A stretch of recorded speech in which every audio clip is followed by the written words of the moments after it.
एक समय की बात है। एक राज्य में एक राजा राज करता था। उसकी केवल एक आंख थी और एक पैर था। इन कमजोरियों के बाद भी वह एक कुशल, दयालु और बुद्धिमान शासक था। उसके शासन में प्रजा बहुत खुशहाल जीवन व्यतीत कर रही थी। एक दिन राजा अपने महल के गलियारे में टहल रहा था। तभी अचानक उसकी नज़र गलियारे की दीवारों पर लगे चित्रों पर पड़ी। वे चित्र उसके पूर्वजों के थे।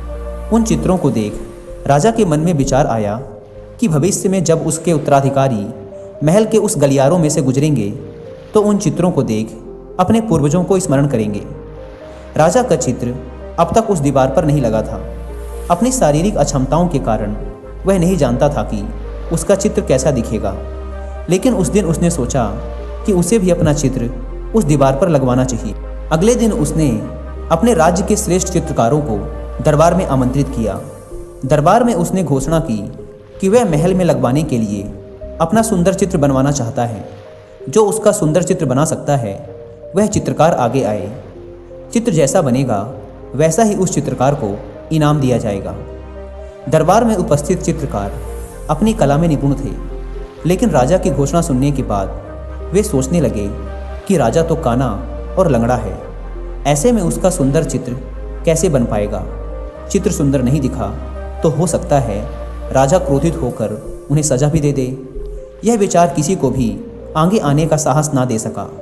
सब कोई ना कोई बहाना बनाकर वहाँ से चले गए। वहाँ मात्र एक युवा चित्रकार खड़ा रहा। राजा ने उससे पूछा, क्या तुम मेरा चित्र बनाने को तैयार हो? युवा चित्रकार ने हामी भर दी। राजा ने उसे अपना चित्र बनाने की आज्ञा दे दी। अगले ही दिन से वह चित्रकार राजा का चित्र बनाने में जुट गया।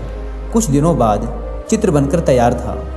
जब चित्र के अनावरण का दिन आया तो दरबार में दरबारी सहित वे सभी चित्रकार भी उपस्थित हुए जिन्होंने राजा का चित्र बनाने से इनकार कर दिया था।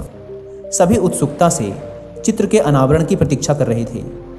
जब चित्र का अनावरण हुआ तो राजा सहित सबके मुंह खुले के खुले रह गए। चित्र बहुत ही सुंदर बना था। उस चित्र में राजा दोनों तरफ पैर कर घोड़े पर बैठा हुआ था, जिसे एक ओर से चित्रित किया गया था और उसमें राजा का एक ही पैर दिखाया गया था। साथ ही राजा धनुष चढ़ाकर एक आंख बंद कर निशाना साध रहा था, जिससे उसके काने होने की कमजोरी भी छुप गई थी। यह चित्र देख राजा बहुत प्रसन्न हुआ। चित्रकार ने अपनी बुद्धिमत्ता से उसकी अक्षमताओं को छुपाकर एक बहुत सुंदर चित्र बनाया था। राजा ने उसे पुरस्कृत करने के साथ ही अपने दरबार का मुख्य चित्रकार भी बना दिया।